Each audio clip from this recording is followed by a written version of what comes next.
नमस्कार, दिशाएं प्रोग्राम में आप सभी का बहुत बहुत स्वागत है। हज़ारों ख्वाहिशें ऐसी कि हर ख्वाहिश पे दम निकले। अपनी ख्वाहिशें पूरी करने के लिए सबसे पहला मंत्र है अच्छी और पुख्ता शिक्षा।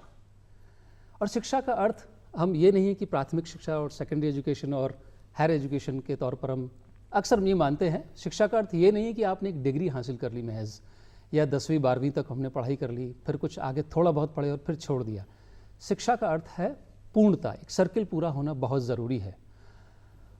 ग्रॉस एनरोलमेंट रेशो की जब हम बात करते हैं शिक्षा में, तो हायर टेक्निकल एजुकेशन या हायर एजुकेशन की स्पेसिफिक हम बात करें तो बहुत कम वो रेशो है, लगभग 23% का रेशो है भारतवर्ष में।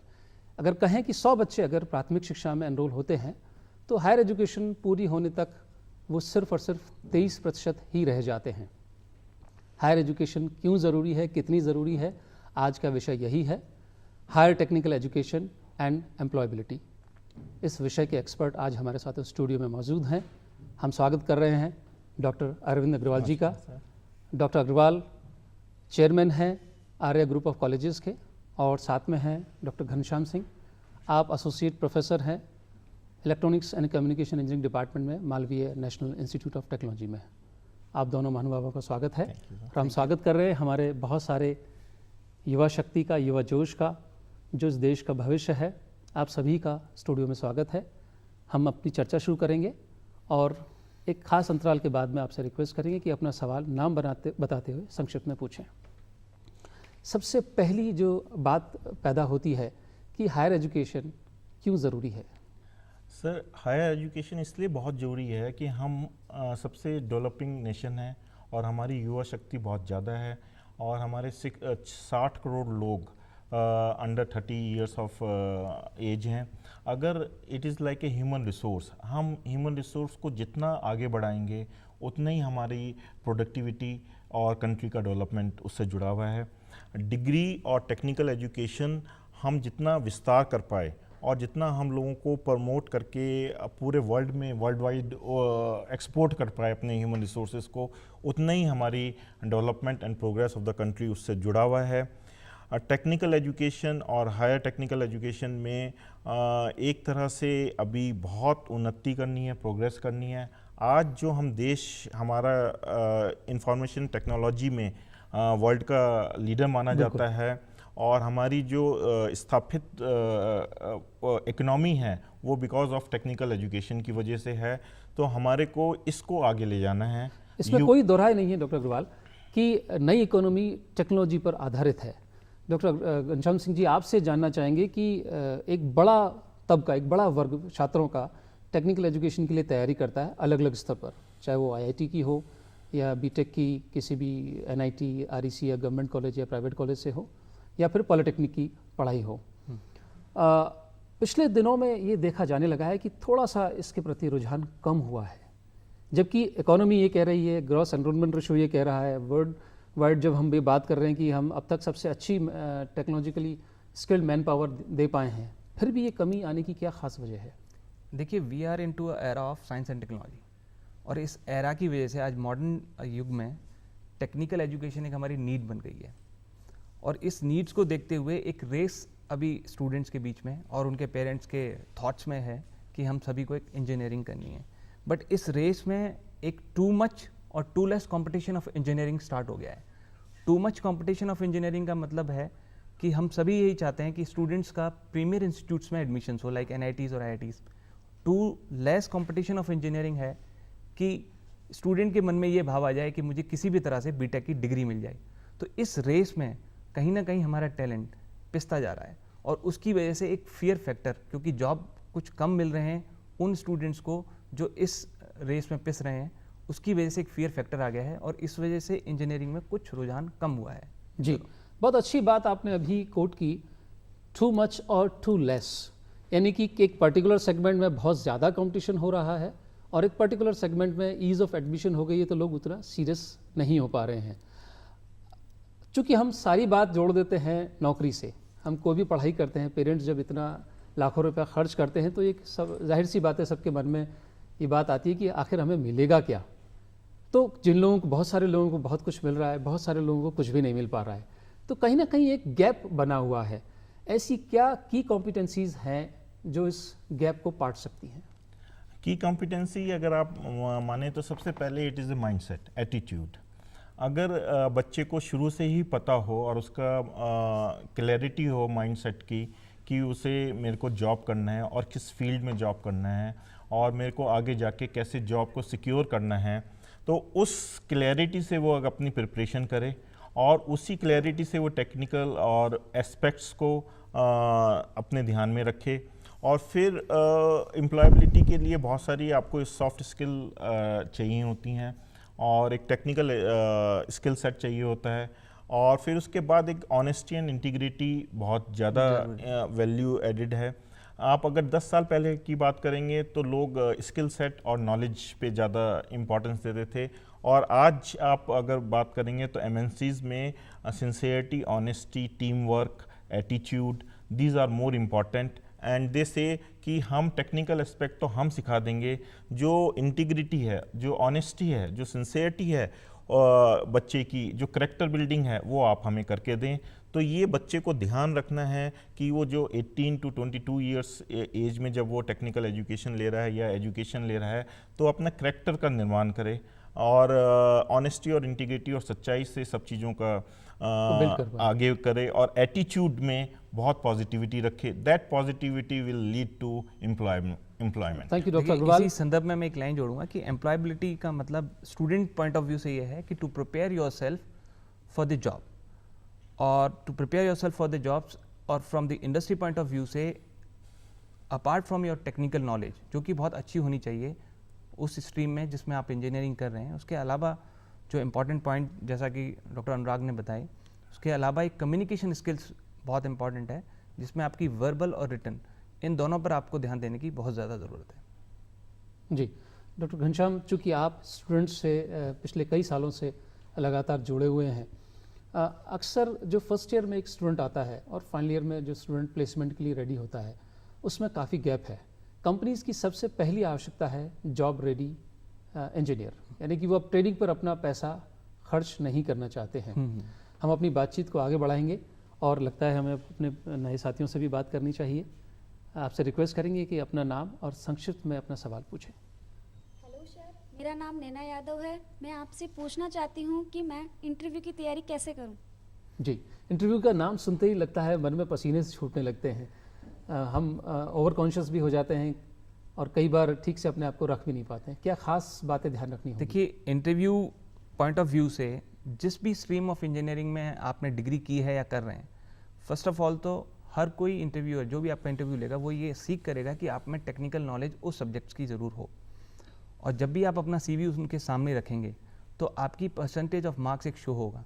तो आपकी जो टेक्निकल नॉलेज है that should reflect your percentage of marks. जो आपके मार्क्स आपने अचीव किए हैं वो आपकी टेक्निकल नॉलेज से दिखने चाहिए।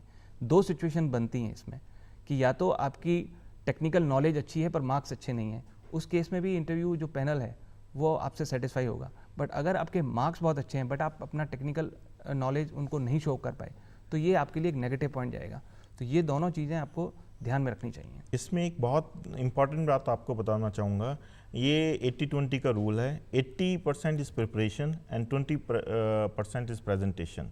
आपकी प्रिपरेशन हाई होगी टूवर्ड्स इंटरव्यू, और आपका प्रेजेंटेशन 20% उस वक्त at the time of interview depend करता है। तो प्रिपरेशन लेवल को हमेशा बहुत हाई रखें। आप प्रिपेयर्ड रहें मेंटली कि हमें इंटरव्यू देना है और ये क्वेश्चंस हमसे पूछे जा सकते हैं। वो प्रिपरेशन आपको सक्सेस दिलाएगी। आसान भाषा में कहें तो जब आप रिटन एग्जामिनेशन की तैयारी करते हैं तो ढेरों मटेरियल आप पढ़ते हैं, उसको चर्न करते हैं, उसको स्क्रीनिंग करते हैं, फिर अपने शब्दों में उसे आप परोसते हैं, जो कि बहुत एक्सट्रैक्ट होता है। 3 घंटे में साल भर की तैयारी को आप प्रस्तुत करते हैं। ठीक वैसा ही एक इंटरव्यू का लंबा प्रोसेस है। ऐसा नहीं कि आपने हफ्ते भर 10 दिन में कुछ तैयारी की और अंततः आप स्पॉन्टेनियसली कुछ बोल देंगे। बहुत कॉन्शियस एफर्ट्स के साथ, बहुत सिंसियरिटी और सीरियसनेस के साथ आपको शुरुआत से ही लगना होगा, तब कहीं जाके इंटरव्यू होगा। और इंटरव्यू का अर्थ ऐसा नहीं है कि आप अपना बेस्ट, सिर्फ बेस्ट देने की कोशिश कर रहे हैं। आपको सहज होना सबसे बेहद ज़रूरी है, क्योंकि जब तक आप ईज़ नहीं मेंटेन करते हैं, आप अपना नेचुरल गेम प्ले नहीं करते हैं। मैं यहाँ उदाहरण देना चाहूँगा ग्रेट क्रिकेटर सचिन तेंदुलकर साहब का।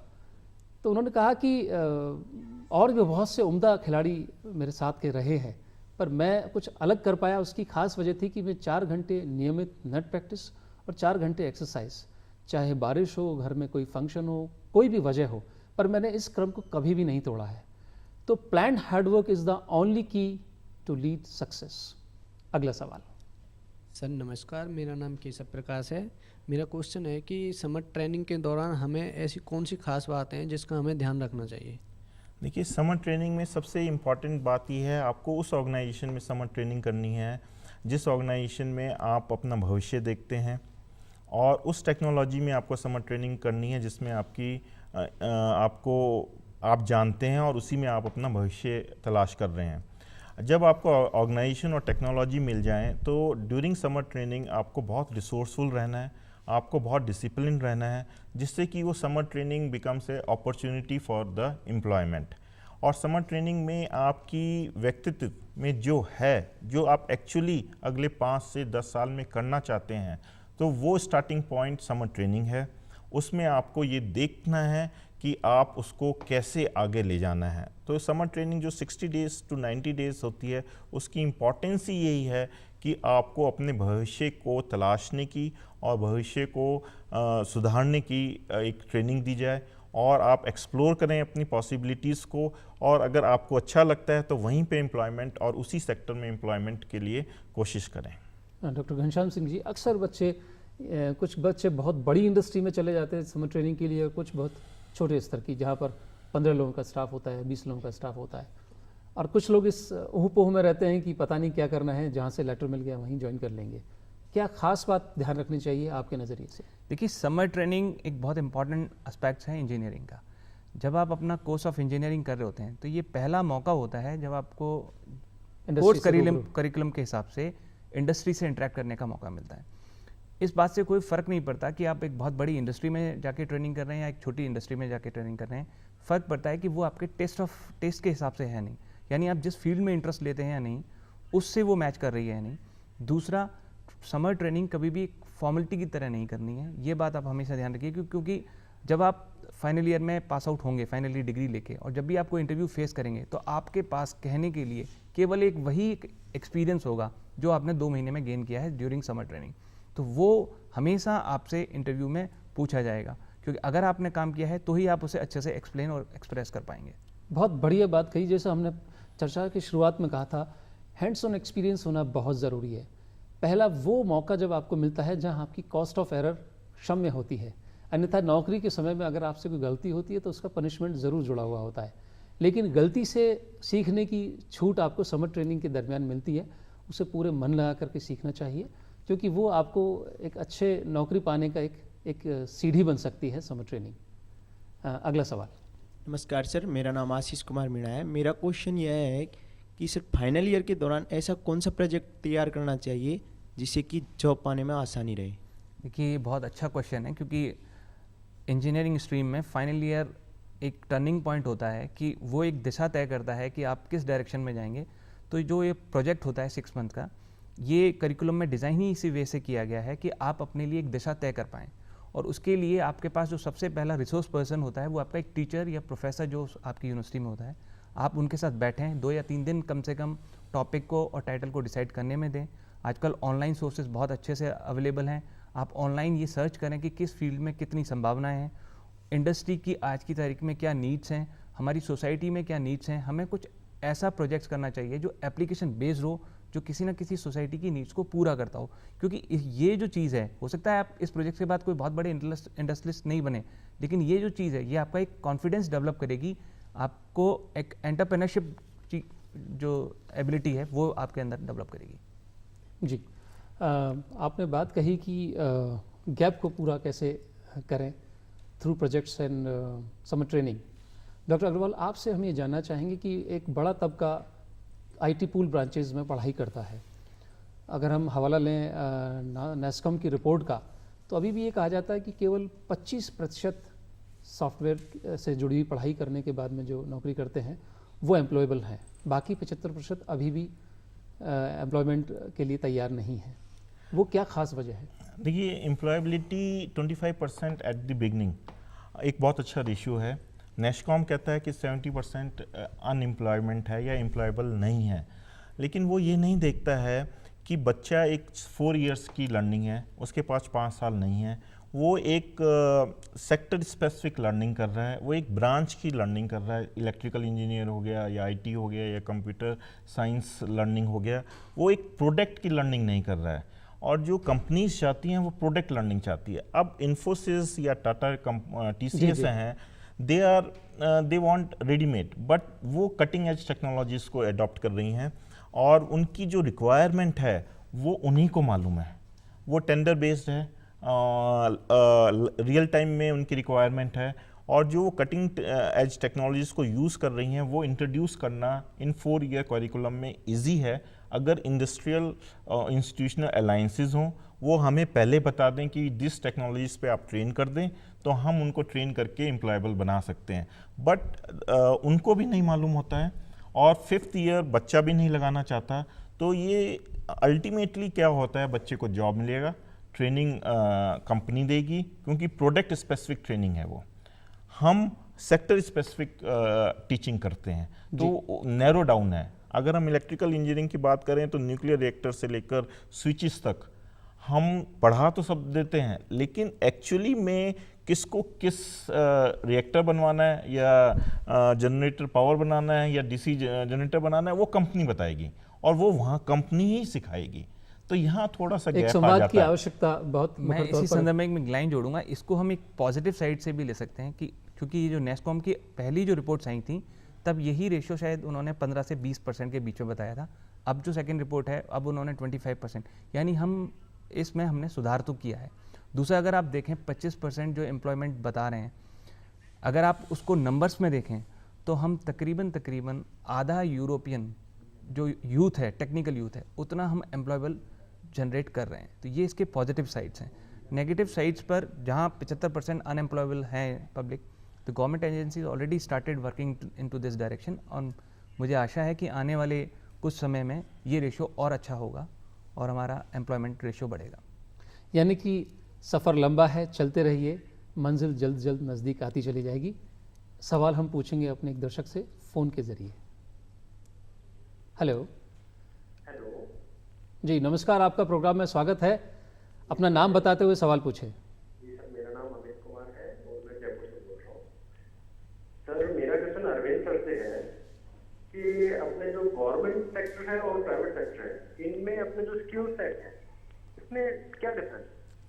देखिए, गवर्नमेंट सेट और प्राइवेट सेक्टर में स्किल सेट तो सेम ही हैं और क्वालिफिकेशंस, एलिजिबिलिटी क्राइटेरिया और जो अपने soft skill and technical skill है वो सब सेम है। The only difference is attitude. ये एक बच्चे का माइंडसेट है वो कि वो प्राइवेट ऑर्गेनाइजेशन में काम करना चाहता है या गवर्नमेंट ऑर्गेनाइजेशन में काम करना चाहता है। एज सच आज की डेट में जनरली स्टूडेंट गवर्नमेंट सेक्टर में काम करना चाहता है, उसके लिए वो स्पेशल कंपटीशन से पास होकर, इंटरव्यू में पास होकर, देन ही can get a job. And to get job in a private sector is much easier. उसको इतना ग्राइंड में और कम्पिटिटिव एग्ज़ाम्स में नहीं जाना पड़ता, लेकिन skill set, qualification, eligibility criteria और पर्सनैलिटी सब दोनों के लिए रिक्वायर्ड है और इम्पॉर्टेंट है। जी, बहुत बहुत धन्यवाद। उम्मीद है आपको आपकी बात का जवाब मिल गया होगा। हम अपनी बात आगे बढ़ाते हैं। अगला सवाल। सर नमस्कार, मेरा नाम प्रेम सागर है। मेरा सवाल है कि मैं फर्स्ट ईयर से लेके फाइनल ईयर तक कैसे पढ़ाई करूँ जिससे कि जॉब पाने में मेरे को आसानी आपका रहे। नाम क्या बताया? जी, मेरा नाम प्रेम सागर है। आपने बहुत बढ़िया सवाल पूछा है कि शुरुआत में ही आप अगर अपने आप को कस्टमाइज़ कर लेते हैं कि एंड रिजल्ट क्या है, तो आपका ब्लूप्रिंट आपके सामने है, और जब ब्लूप्रिंट हमारे सामने होता है तो बिल्डिंग पुख्ता और खूबसूरत बनती ही है।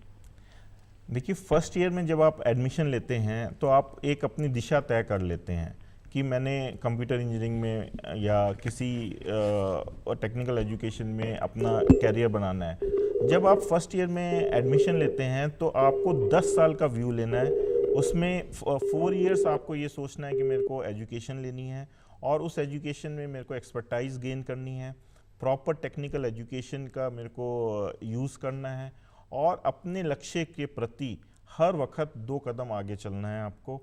और first year is a generally एक फाउंडेशन ईयर होता है, second third fourth year built up year होते हैं, और बाय द फोर्थ ईयर आपके पास बहुत क्लैरिटी आ जानी चाहिए कि मेरे को क्या करना है।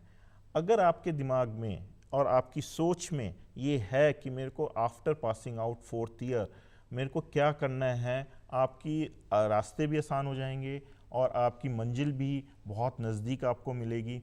लेकिन अगर आप ये क्लियर नहीं कर पाए कि मेरे को फोर्थ ईयर तक पहुंचने तक मेरे को करना क्या है अपनी लाइफ में और किस सेक्टर में मेरे को अपना कैरियर बनाना है, तो आप कहीं ना कहीं कंफ्यूज होएंगे और फिर आप आगे बढ़ने में आपको थोड़ी सी प्रॉब्लम हो। जी, यानी कि कह सकते हैं कि 4 साल की यात्रा में सबसे पहला चरण है प्लानिंग, फिर दूसरा चरण है आप अपने आप को ठीक से टटोलें। अपने मन को अगर आप टटोलते नहीं हैं, अपनी क्षमताओं को सही से आकलन नहीं कर पाते हैं, तो फिर प्लानिंग और क्षमताओं में फिर कुछ गैप रह जाएगा, फिर जो मन का होगा चाहेंगे वो हो नहीं पाएगा। घनश्याम सिंह जी, आप इसमें कुछ बात अपनी जोड़ना चाहेंगे कि चूँकि आप स्टूडेंट से लगातार जुड़े हुए मैं हैं। इसमें यही कहना चाहूँगा कि 4 साल का एक प्लान बना लेना चाहिए, पर चूँकि स्टूडेंट सेकेंडरी एजुकेशन से आते हैं तो उस वक्त वो इतने मेच्योर नहीं होते। अपने टीचर्स के साथ कैरियर गाइडेंस मेंटरिंग हमेशा रखनी चाहिए, क्योंकि फर्स्ट ईयर में आप दोबारा से ऑलमोस्ट वही सब्जेक्ट्स पढ़ते हैं जो आपको दोबारा से fundamental concepts of science and technology जो सब्जेक्ट्स होते हैं, फिजिक्स केमिस्ट्री मैथ्स, थोड़े से एडवांस स्टेज में होते हैं। सेकेंड ईयर ऑनवर्ड्स आपने जिस फील्ड में जिस इंजीनियरिंग स्ट्रीम में एडमिशन लिया है उसके सब्जेक्ट स्टार्ट होते हैं, वहाँ से आपके बेसिक्स स्टार्ट होती है उस इंजीनियरिंग के बारे में। थर्ड ईयर में आपको उसी इंजीनियरिंग के एडवांस सब्जेक्ट्स मिलेंगे और वहाँ पर आपको मौका मिलेगा कुछ इलेक्टिव सब्जेक्ट्स का। ये जो इलेक्टिव सब्जेक्ट्स हैं ये आपको चूज़ करने चाहिए कि मार्केट में या टेक्नोलॉजी में क्या ट्रेंड चल रहे हैं उसके हिसाब से। थर्ड ईयर में एक और इम्पॉर्टेंट पार्ट है समर ट्रेनिंग, जो कि मैंने कहा कि वो कभी भी एज ए फॉर्मेलिटी नहीं करनी चाहिए, उसको बेस्ट से बेस्ट तरीके से कहाँ से कर सकें उसके लिए चाहे आपको कैरियर गाइडेंस अपने टीचर से लेना पड़े या ऑनलाइन रिसोर्सेज से वो लेके करें। फाइनल ईयर में जो सिर्फ और सिर्फ इलेक्टिव सब्जेक्ट्स रह जाएंगे जो आपके दिशा निर्देश तय करेंगे कि आप किस लाइन ऑफ सेगमेंट्स में इंजीनियरिंग सेक्टर में जाएंगे। और आपका जो प्रोजेक्ट्स है वो आप कोशिश करें कि आप अपने TNP सेल से ऑफिसर से बात करके कि क्या कोई इंडस्ट्री या कंपनी ने कोई प्रोजेक्ट फ्लोट किया हुआ है, क्योंकि अगर आप इंडस्ट्री या कंपनी बेस्ड प्रोजेक्ट्स करेंगे so that will be more useful for your CV। जी, अब तक की चर्चा में ये बात खुलकर सामने आ रही है, your teacher is your best friend, philosopher and guide. उसके साथ नियमित संवाद होना बहुत बहुत बहुत आवश्यक है। मैं कहूँगा कि अगर आप वो बात कर लेते हैं तो बाकी का काम खुद ब खुद आसान हो जाएगा। फ़िलहाल वक्त हो चला है एक ब्रेक का, ब्रेक के बाद फिर मिलेंगे।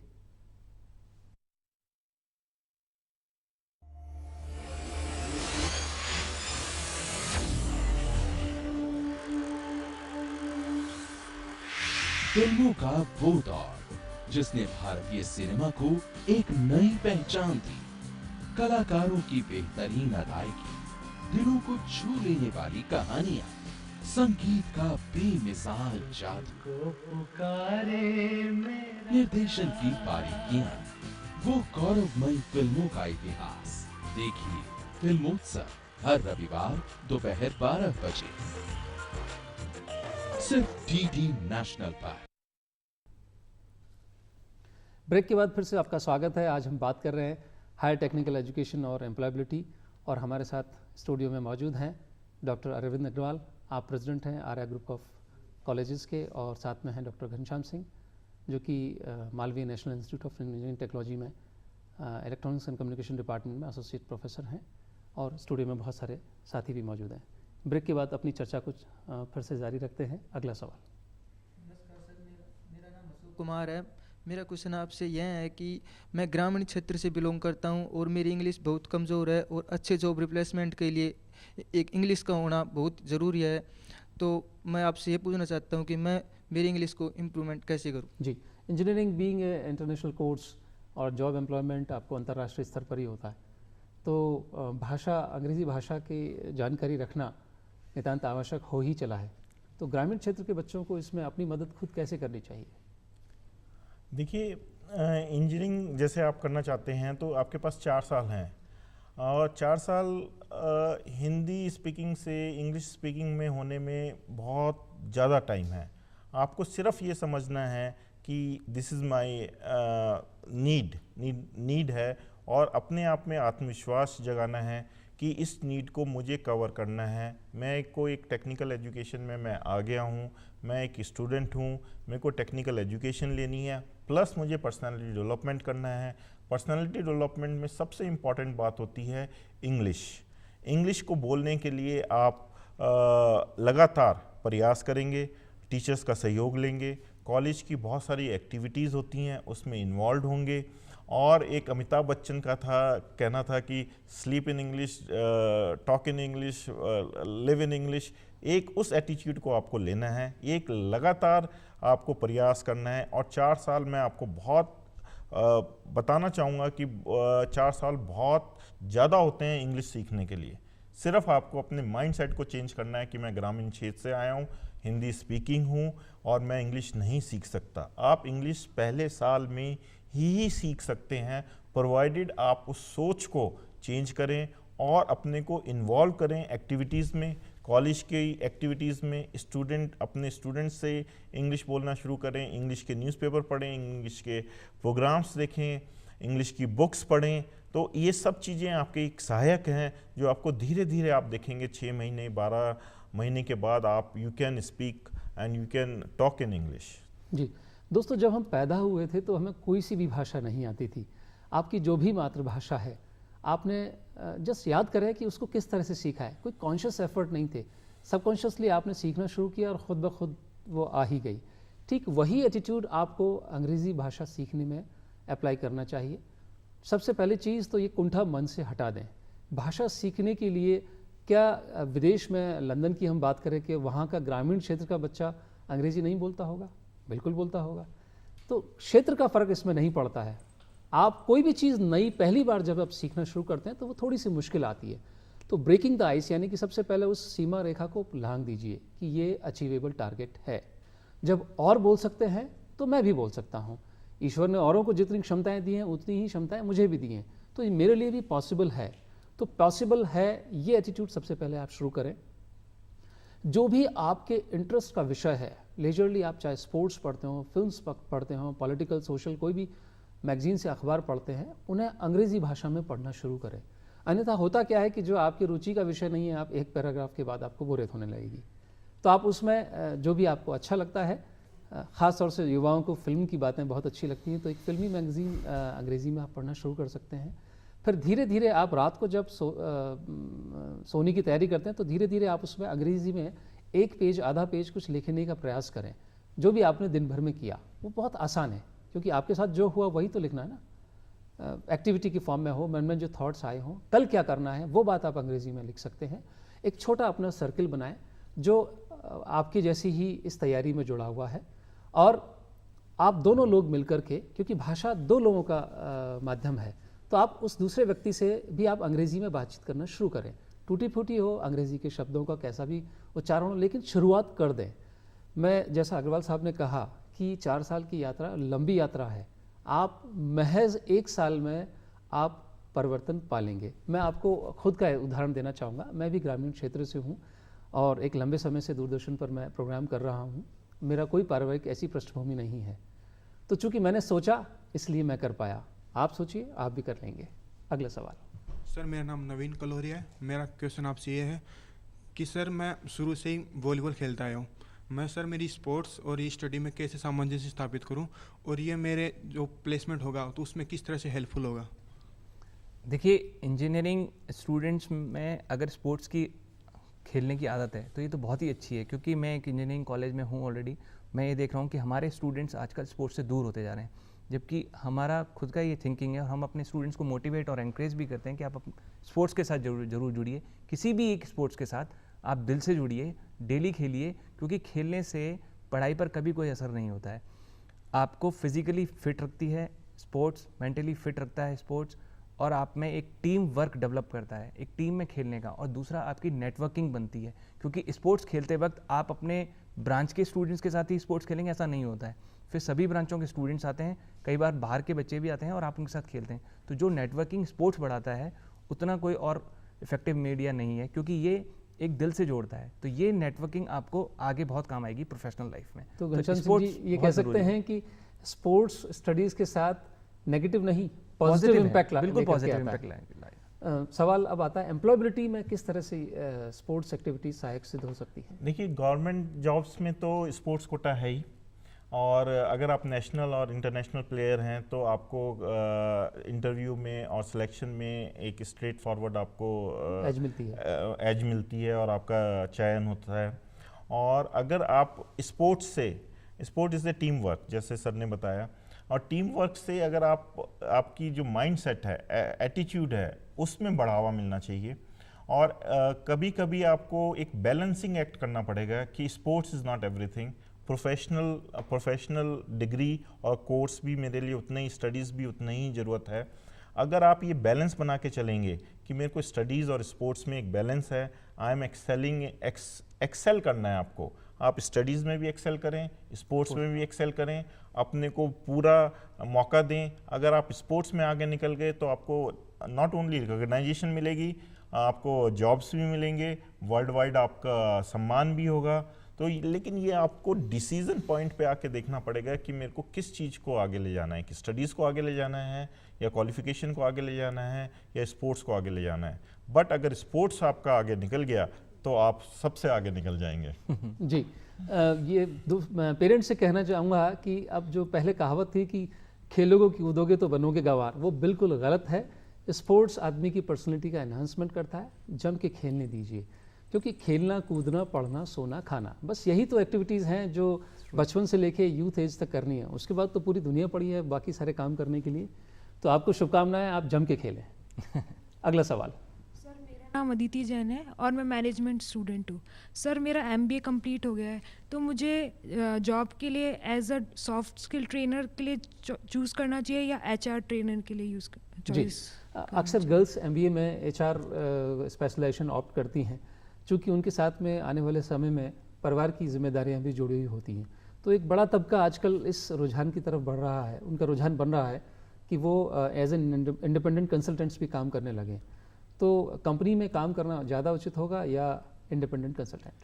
देखिए, एक्चुअली में अगर आप इंटरप्रेन्योर बन सकते हैं तो नथिंग लाइक इट, लेकिन इंटरप्रेन्योर बनने में बहुत बाधाएं हैं। वो बाधाएं आपको 5 साल का आपको व्यू लेके चलना पड़ेगा। फर्स्ट 3 to 5 ईयर्स आपको कहीं आप अच्छी इंस्टीट्यूशन में या अच्छी कंपनी में लर्निंग करें और अपनी एक फील्ड को चूज़ करें, उसमें एक्सेल करें, क्योंकि आप जैक ऑफ ऑल ट्रेड नहीं बन सकते।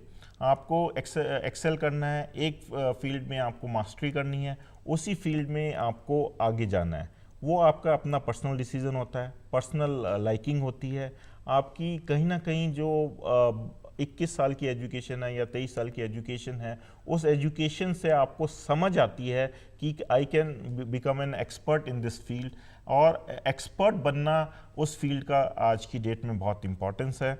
और अगर आपको HR बनना है, HR is a human resource, and human resource is the most important resource in this world now. Her cheese groom करी जा सकती है, हर चीज़ बनाई जा सकती है, लेकिन ह्यूमन रिसोर्स को मैनेजमेंट करने के लिए स्पेशलाइज्ड पर्सन चाहिए और स्पेशलाइज्ड स्किल सेट चाहिए। तो अगर आपके अंदर वो सोच है तो बहुत अच्छी सोच है, लेकिन उस सोच को आप पहले 3 साल किसी कंपनी में काम करें, अपनी एज क्रिएट करें, अपना नाम क्रिएट करें, फिर आप एंटरप्रेन्योर बनने के लिए अपनी कंपनी खोलें और HR कंसल्टेंट की तरह काम करें। जी, आपको बहुत बहुत शुभकामनाएं इस काम के लिए कि आप अच्छा निर्णय लें, और तरक्की के रास्ते तो बेपनाह खुले हुए हैं। अगला सवाल। नमस्कार सर, मेरा नाम ययाति गर्ग है और मेरा क्वेश्चन आपसे यह है कि मैं NGO में वर्क करना चाहती हूँ, लेकिन आफ्टर इंजीनियरिंग मैं NGO में कैसे और कहाँ वर्क कर सकती हूँ? जी, देखिए, अगर आप अभी इंजीनियरिंग कर रही हैं तो जो 3rd ईयर में जो ट्रेनिंग है या जो फाइनल ईयर में जब आप प्रोजेक्ट्स करेंगी, तो आजकल ऐसी नॉन प्रॉफिट ऑर्गेनाइजेशंस हैं या जो NGOs हैं जो इंटर्न्स लेते हैं स्टूडेंट्स की तरफ से। अगर आपकी यूनिवर्सिटी या आपके कॉलेज के नियम ये अलाउ करते हैं कि आप अपनी वो 6 मंथ्स की जो ट्रेनिंग है वो आप किसी NGO या अनपेड जो जॉब्स फ्लोट होते हैं इंडस्ट्री या कंपनी से, उनके साथ कर सकें, तो ये जो एक्सपीरियंस है ये आपको एड ऑन करेगा आपके CV में किसी NGO के साथ वर्क करने के लिए। सबसे पहली अगर- सूचना तो कॉलेज से ही मिलेगी। हाँ जी। अगर आप टेक्निकल हैं और टेक्निकल इंजीनियरिंग में हैं तो आपने फील्ड ऑफ एक्सपर्टाइज देखें। उस फील्ड ऑफ एक्सपर्टाइज में आपको पता चलेगा कि आप सोसाइटी को बहुत कंट्रीब्यूट कर सकते हैं। ये एक आपका बहुत नॉवल थॉट है जो युवा लोगों को इस एज में आना कि मैं एनजीओ में काम करके अपना कैरियर बनाऊं, एक बहुत ही बड़ा थॉट प्रोसेस है आपका। लेकिन आप फील्ड ऑफ अपनी चूज़ कर लें। जैसे अगर आप इलेक्ट्रिकल इंजीनियर हैं तो सोलर फील्ड में, एलईडीज़ में, अगर आप कंप्यूटर साइंस हैं तो एक थॉट प्रोसेस है कि बच्चों को कंप्यूटर लिटरेट कर लें। एनजीओज़ में इस तरह से जुड़ें कि आपका कहीं ना कहीं टेक्निकल एज मेंटेन रहे और आप टेक्निकली उस एनजीओ को हेल्प कर सकें। आपका जो फोटे है वो टेक्निकल है, उसी फोटे को आपको एनजीओ में भी आगे ले जाना है। आप एनजीओ वाला काम नहीं करेंगे बट अपना टेक्निकल वाला काम एनजीओ में करेंगे और उसको आगे ले जाएंगे। यानी कि पढ़ाई और काम दोनों अलग अलग नहीं हैं, दोनों एक साथ जुड़े हुए हैं। क्षेत्र कोई सा भी हो, आपकी पढ़ाई निश्चित तौर पर आपको सहायक सिद्ध होगी। अगला सवाल। हेलो सर, मेरा नाम श्वेता प्रीतम है। सर मैं ये जानना चाहती हूँ कि अगर बीटेक के बाद मुझे जॉब मिलती है लेकिन मैं हायर एजुकेशन लाइक एमटेक वगैरह के लिए जाना चाहती हूँ, तो सर प्रायोरिटी मैं किसे दूँ, बीटेक के जॉब को या फिर एमटेक को? देखिए, it depends on your family conditions, आपकी फैमिली रिसोर्सेज और आपकी फैमिली क्या कहती है और अल्टीमेटली आप क्या चाहते हैं। अगर फैमिली रिसोर्सेज और फैमिली इकोनॉमिक्स आपको अलाउ करते हैं कि आप अपनी एजुकेशन को आगे ले जा सकें और आप एक बार में ही बीटेक के बाद एमटेक या एमबीए कर सकें, तो आपको अपनी एजुकेशन कंप्लीट ज़रूर करनी चाहिए। क्योंकि एजुकेशन में is a like a investment in yourself. आप जितना ज़्यादा पढ़ते जाएंगे उतना ही ज़्यादा आपके अंदर वैल्यू ऐड आता जाएगा, उतना ही ज़्यादा आपका टेक्निकल स्किल सेट बढ़ता जाएगा। लेकिन किसी कारणवश अगर आपको जॉब अच्छा मिल रहा है और आपके फैमिली रिसोर्सेज और आपकी इकोनॉमिकल कंडीशन आपको नहीं वो करते, तो आप जॉब करें। 3 to 5 ईयर्स आप अपनी फैमिली के लिए अर्न करें, अपने लिए अर्न करें और उसके बाद आपको दोबारा मौका मिलेगा कि आप एमबीए कर सकते हैं या एमटेक कर सकते हैं। मैं इसी में एक ऐड ऑन करूँगा कि आपका ये क्वेश्चन बहुत अच्छा है। जैसा कि सर ने एडवाइस किया है कि अगर आपकी अपनी इच्छा है हायर स्टडीज़ के लिए तो यू गो फॉर इट, क्योंकि अब एक ऐसा सेक्टर इमर्ज हो रहा है मार्केट में और जॉब ट्रेंड्स के हिसाब से भी जो पोस्ट ग्रेजुएट्स या पीएचडी स्टूडेंट्स को हायर करता है, तो उस क्षेत्र में भी काफ़ी संभावना है। तो आपको अगर हायर स्टडीज़ की इच्छा है और आपको लगता है कि आप कैपेबल हैं और 2-3 साल स्टडी करने के लिए, तो आप इस वाले जॉब को छोड़ के हायर स्टडीज़ को ऑप्ट कर सकते हैं, क्योंकि उस क्षेत्र में भी आपको अपार संभावनाएं तैयार मिलेंगी। जी बिल्कुल, दोनों एक्सपर्ट्स ने बहुत अच्छी बात कही, क्योंकि आने वाले अगले 30-40 सालों की जो आवश्यकता है उसमें एक्सेलेंस की बहुत बेसिक इम्पोर्टेंस है और वो तभी संभव है जब आप पोस्ट ग्रेजुएशन या उससे और आगे की पीएचडी की पढ़ाई करते हैं। तो आपको निश्चित तौर पर एक बड़ा चैलेंजिंग सवाल है कि हाथ में आई हुई नौकरी को छोड़ देना और आगे के लिए पढ़ाई के लिए प्रेरित होना। पर अगर आप, चूँकि निर्णय तो आप ही को लेना है, पर अगर आप आगे पढ़ने की सोचते हैं तो एक अच्छा और बड़ा माइलस्टोन साबित होगा ये निर्णय आपके करियर में। आपको बहुत बहुत शुभकामनाएं। आप प्रोग्राम से पहले कुछ सवाल पूछना चाहते थे एमटेक और एमबीए से जुड़ा हुआ, सवाल पूछना चाहते हैं? नमस्कार सर, मेरा नाम अक्षता कौशल है। मैं आपसे यह पूछना चाहूँगी कि बीटेक के बाद मैं एमटेक करूँ या मैं एमबीए करूँ, किस में ज़्यादा स्कोप रहेगा? देखिए, अगेन आपकी पर्सनैलिटी पे और आपकी चाहत पे है। आप अगर सोचते हैं कि आई एम टेक्निकली एक्सपर्ट, तो टेक्नोलॉजी तो आपको बहुत आगे ले जाएगी। और एमबीए एक मैनेजरल स्किल है जो कि during the journey of life you can gain. और लेकिन MTech is a proper qualification. उस क्वालिफिकेशन के वैल्यू एड बहुत ज़्यादा हैं और उस कंपनी में जितना टेक्निकल पर्सनस की डिमांड है उतनी डिमांड मैनेजरल स्किल्स की नहीं है। तो आपका राइज और आपका कैरियर ग्राफ एक टेक्निकल फील्ड में ज़्यादा है और ज़रूरत पड़े तो आप एमटेक करने के बाद भी कभी भी, एमबीए एक ऐसी डिग्री है कि आप कभी भी उसको ले सकते हैं। नहीं तो आपके during the journey of life और during the journey of managing the things आप मैनेजरियल स्किल सीख सकते हैं विदाउट एनी क्वालिफिकेशन। सबसे यानी कि फाउंडेशन टेक्नोलॉजी है और मैनेजमेंट उस पर चेरी अबव द केक है। तो आप सबसे पहले मुझे लगता है टेक्नोलॉजी की तरफ ही आगे बढ़ें। हमारे एक दर्शक फ़ोन के ज़रिए हमसे जुड़ना चाहते हैं। हेलो हेलो, नमस्कार, आपका प्रोग्राम में बहुत बहुत स्वागत है। अपना नाम और सवाल। हेलो जी, हेलो, आपको मेरी आवाज़ मिल रही है? हेलो, आपकी आवाज़ मैं पूरी तरह सुन पा रहा हूँ, क्या आपको मेरी आवाज़ मिल रही है? हाँ हाँ, मैं जी जी। आपका सवाल पूछें। हाँ, मैं विनीता बोल रही हूँ। आपका सवाल पूछें। हाँ जी, मैं विनीता बोल रही हूँ। मैंने MBA किया है और अभी मैं जॉब नहीं कर रही हूँ, तो मुझे क्या करना है? विनीता जी, आपने MBA कर लिया है, ये एक मास्टर कोर्स है। आप less than 1% of population of India जो फॉर्चुनेट हैं जिसने इतनी बड़ी क्वालिफिकेशन एक्वायर कर ली है। अब आपको अपनी जो आपने 23 इयर्स ऑफ स्टडीज़ को आपको अपना को वैल्यू ऐड करना है, कहीं ना कहीं काम जरूर करना है, कंट्रीब्यूट करना है, सोसाइटी को कंट्रीब्यूट करना है, कंट्री को कंट्रीब्यूट करना है। और एज ए एम्प्लॉयर हम बता सकते हैं कि जॉब्स की कोई कमी नहीं है। आप जब चाहें जहाँ चाहें जॉब्स अवेलेबल हैं। ये आपको सोचना है और ये समझना है कि all I need is a one breakthrough. उस ब्रेक थ्रू में आप लगे रहें। जब आपको जॉब मिल जाएगा आपको उसमें एक्सेल होना है और अपनी ज़िंदगी एक तरीके से स्टार्टिंग पॉइंट से शुरू करनी है। प्रोग्राम में सिर्फ 2 ही मिनट का समय बचा है। चलते चलते हम ये जानना चाहेंगे कि एम्प्लॉयर किसी भी कैंडिडेट में क्या खास चीज़ें ढूंढता है।